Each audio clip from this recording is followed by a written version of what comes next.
Hello friends, this is Saudamni. Today we'll discuss the current affairs of 30 जनवरी 2021. ठीक है, 30 जनवरी के हम करंट अफेयर्स डिस्कस करेंगे. सफलता तब मिलती है जब आपके सपने आपके बहानों से बड़े हो जाते हैं. ठीक है, तो दिस यूजुअली जो रोज़ हम बहाना बना बना के अपने जो पढ़ाई का हम डिले करते जाते हैं, जो कंसिस्टेंसी होनी चाहिए जो कि रह जाती है, वही सफलता में नहीं दिला पा रही हैं.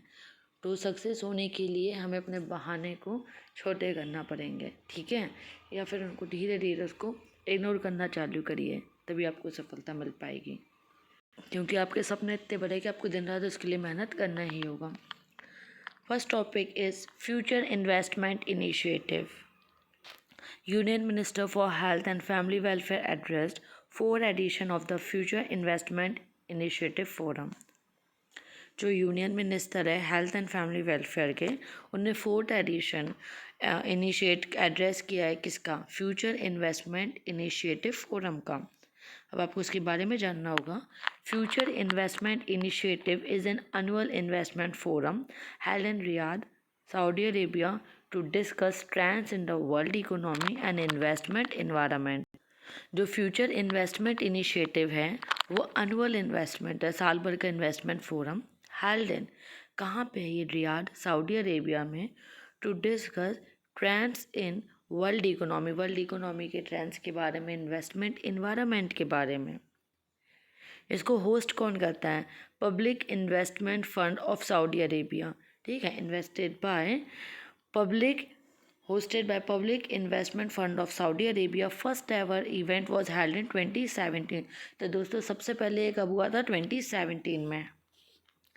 Purpose of fourth FII to give find solution. तो क्या करना है, find solution on how business and government can expand access to healthcare, train healthcare workers, remove regulatory barriers and encourage investment in advanced health technologies. तो इसका मुख्य उद्देश्य क्या है कि हमें सॉल्यूशन हल जानना है किसके लिए, कि कैसे बिजनेसमैन या गवर्नमेंट एक्सपांड कर पाए, एक्सेस कर पाए, कि हेल्थ केयर वाले से जुड़ पाए, ट्रेन हेल्थ केयर वर्कर से, और जो भी रेगुलेट करने में जो बैरियर्स आते हैं, रुकावटें आती हैं, उसको रिमूव कर पाए, इन्वेस्टमेंट को बढ़ावा दिया जाए और एडवांस हेल्थ टेक्नोलॉजीज़ के लिए. Union minister has highlighted the 5 big trends which are influencing. Union minister ने 5 ट्रेंड्स बताए जो इन्फ्लुएंसिंग है ग्लोबल बिजनेस. किस वजह से, कोविड-19 की वजह से. The impact of technology and innovation, क्या असर पड़ा है टेक्नोलॉजी और इनोवेशन का. Importance of infrastructure for global growth, infrastructure का क्या अहमियत है ग्लोबल ग्रोथ के लिए. Changes coming in human resource and future of work, बदलाव जो आ रहे हैं ह्यूमन रिसोर्स में, future of work. Compassion for environment के लिए compassion. Business friendly governance with a focus of whole of society and government approach. ठीक है, बिजनेस फ्रेंडली गवर्नेंस हो, फोकस किस पे हो, सोसाइटी पे और गवर्नमेंट अप्रोच पे. Next is India justice report 2020. India justice report 2020 release by Tata trust. किसने रिलीज़ किया है, टाटा ट्रस्ट ने. The report has been prepared by Tata Trust along with the Center for Social Justice, Common Cause, CHRI Daksh, TISS Prayas and Vidhi, centre for legal policy. Tata trust के साथ साथ कौन थे, centre for social justice, common cause, CHRI Daksh and TISS Prayas Vidhi, centre for legal policy. The report, ऐसे report क्या करता है, assess क्या करता है, कैपेसिटी ऑफ वेरियस स्टेट, अलग अलग स्टेट्स का डिलीवर जस्टिस कैसे कर रहा है. ठीक है, जस्टिस को कैसे डिलीवर कर रहा है. Parameters, the report analyse the performance of 18 large and mid size states, 8 smaller state. Report क्या करता है, परफॉर्मेंस बताता है 18 लार्ज और मिड साइज स्टेट्स के और 8 स्मॉलर स्टेट्स के. 4 पिलर्स पे ये बेस्ड है. ठीक है, first is judiciary, second police, third prisons and legal aid. पहले जुडिशरी कैसे, दूसरा पुलिस में, तीसरा जेल, prison and legal head, legal में जो हेल्प की ज़रूरत है.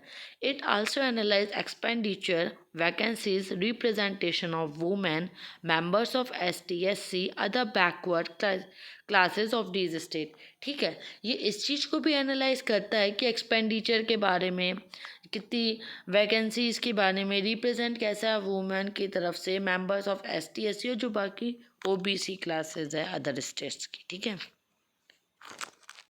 Overall ranking of state. ठीक है, पूरे स्टेट्स के हिसाब से ranking, Maharashtra has retain top spot. Maharashtra top है कि वो डिलीवरी करता है जस्टिस की to people among large and mid size state. ठीक है, उसके बाद क्या है, तमिलनाडु, तेलंगाना, पंजाब, केरल। स्मॉल स्टेट्स पे बात करेंगे जिनकी पॉपुलेशन मात्र 1 करोड़ से कम हो। Small states which has population less than 1 crore. Tripura है टॉप, त्रिपुरा ने टॉप किया। उसके बाद सिक्किम। वुमेन रेशियो इन पुलिस फोर्स, अब वुमेन का रेशियो क्या है पुलिस फोर्स में। ठीक है, Bihar lease the list of 25 states for employing most women in the police force which is 25.3। तो बिहार टॉप कर रहा है वुमेन रेशियो पुलिस फोर्स में, द लिस्ट ऑफ 25 स्टेट्स। ठीक है, पुलिस फोर्स कितना है 25.3%। वुमेन रेशियो इन जुडिशरी, अब वुमेन का रेशियो जुडिशरी में कैसा है, ओवरऑल ओनली 29% जजेस in high court across the country are women. ठीक है, 29% जजेस जो हाई कोर्ट में वो वुमेन है, but no state except Sikkim has over 20% women जज। कोई भी स्टेट नहीं है, सिर्फ सिक्किम है जिसमें 20% वुमेन जजेस है।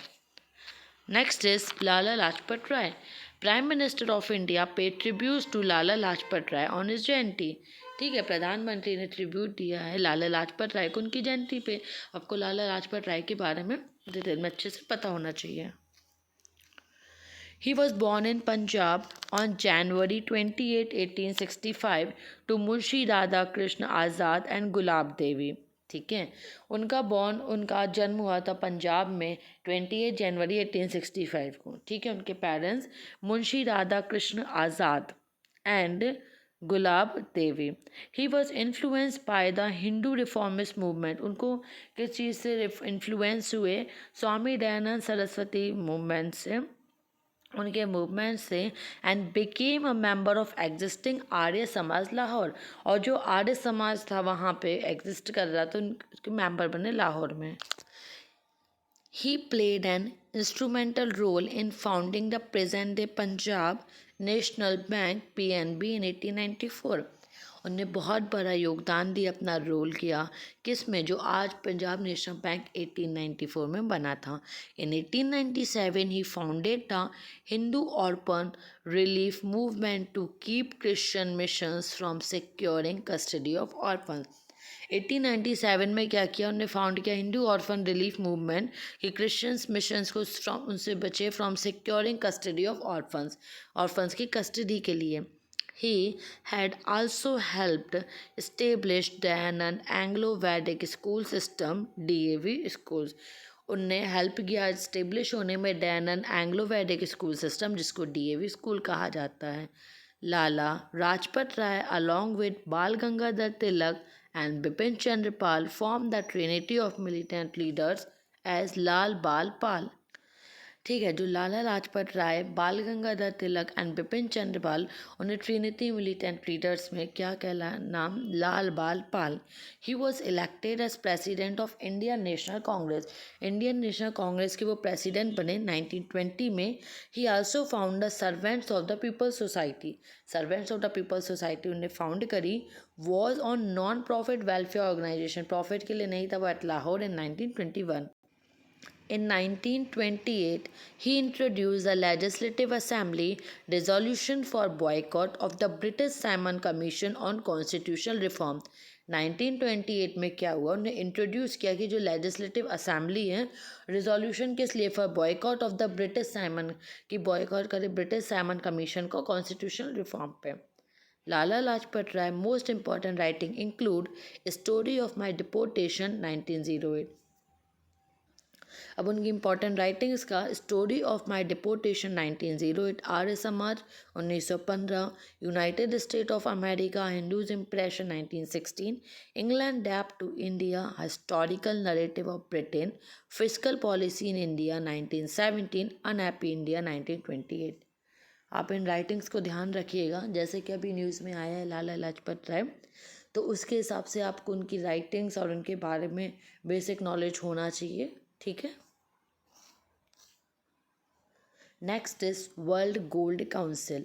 एज पर World Gold Council, gold demand in India hit a 25-year low at 446.4 tons in 2020 and compared with 690.4 ton 2019 due to COVID-19। ठीक है, वर्ल्ड गोल्ड काउंसिल के हिसाब से जो डिमांड है इंडिया की 25 ईयर लो किस पे हुई, 446.4 टन हो गई है 2020 में। कंपेयर किया गया तो 2019 690.4 टन था। Induce lockdown on account of record high prices, जैसे प्राइसेस हाई हो गए लॉकडाउन की वजह से। World Gold Council is a non profit association of world leading gold producer. क्या है ये? नॉन प्रॉफिट एसोसिएशन है किसका? वर्ल्ड लीडिंग गोल्ड प्रोड्यूसर्स का। It work across all part of industry, पूरे पार्ट ऑफ इंडस्ट्री वर्क कर रहा है gold mining to investment and their aim is, उनका एम क्या है? स्टिमुलेट करना, सस्टेन करना demand for gold. It is an association whose members comprise world leading gold mining companies। ये एसोसिएशन है जिसके members leading gold mining companies में वो रहते हैं। ठीक है।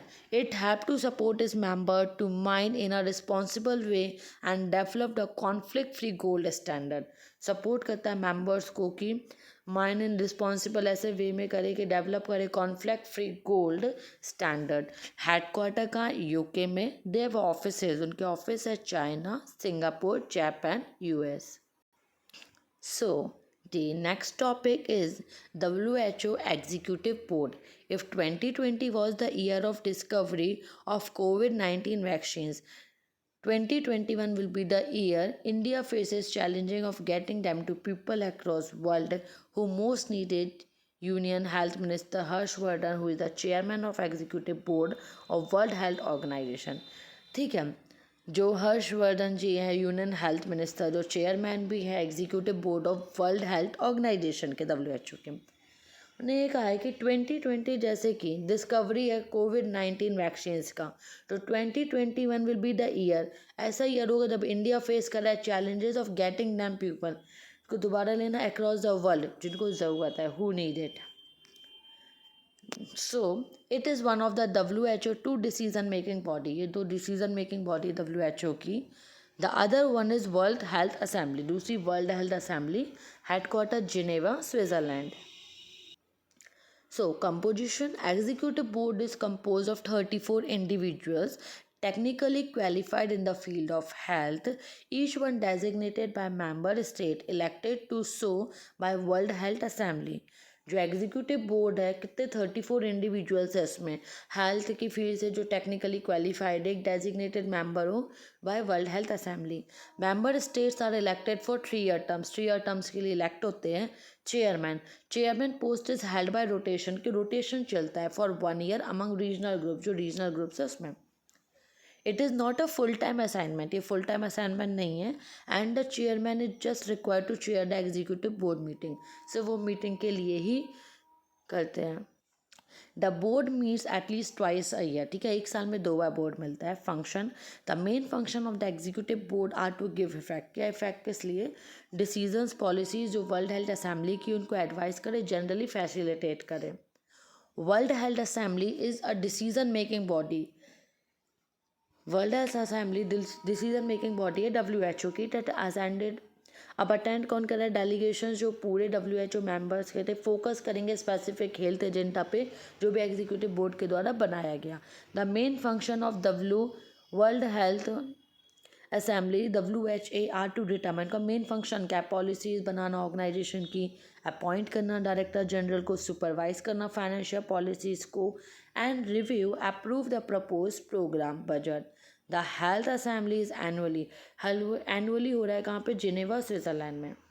Next is Kala Utsav 2020। कला उत्सव 2020 अनुअल फंक्शन है प्रमोट करने के लिए आर्ट्स इन एजुकेशन, किसके द्वारा? मिनिस्ट्री ऑफ एजुकेशन के द्वारा।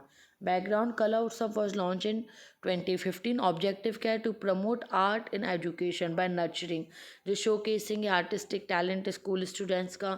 Children will special needed to will have opportunity, उनको अपॉर्चुनिटी मिलेगी डिस्प्ले कर पाए अपना टैलेंट। एजेंसीज कौन कौन सी इंक्लूड है? कला उत्सव is initiative of department of school education and literacy of ministry human resource development. Agencies S पे कला उत्सव जो कि इनिशिएटिव है स्कूल एजुकेशन लिटरेसी, ठीक है, ministry of human resource development HRD। कला उत्सव 2020 लॉन्च हुआ था 10 जनवरी 2021 थ्रू डिजिटल प्लेटफॉर्म, ठीक है, डिजिटली हुआ था 2021। Indigenous toys game segment introduce कला उत्सव में 2020। कला संस्कृति विकास योजना मिनिस्ट्री ऑफ कल्चर के अंदर आती है। Scheme for safe gardening for intangible culture heritage ministry of culture.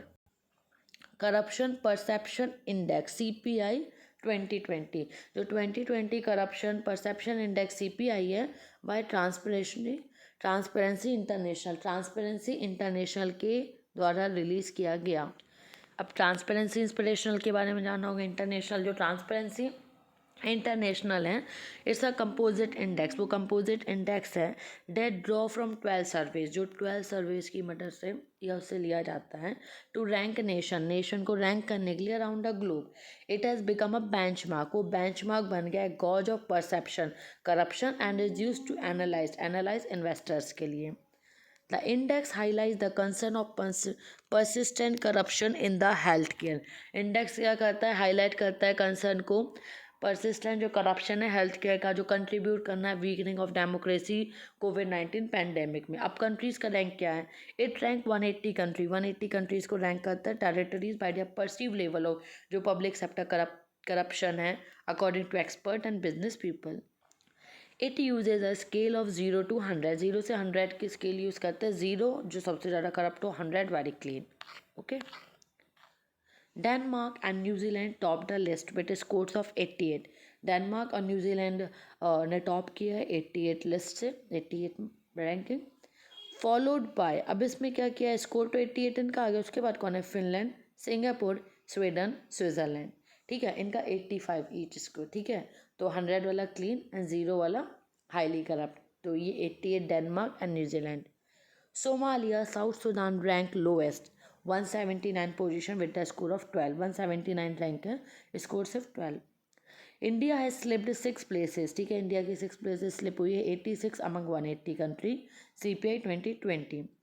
India was rank 80 position, ठीक है, 80 position out of 180 countries in 2019, 80 position पे था 2019 में। India is still very low, अभी भी इंडिया बहुत ही लो है करप्शन इंडेक्स में। Transparency international is global movement है working in over 100 countries to end injustice, corruption के लिए एंड करने के लिए इनजस्टिस ऑफ करप्शन। जो ट्रांसपेरेंसी इंटरनेशनल है, it is an independent non governmental not for profit, independent भी है, non governmental not for profit, 1993 based in Berlin. Thank you, जय हिंद दोस्तों एंड ऑल द बेस्ट।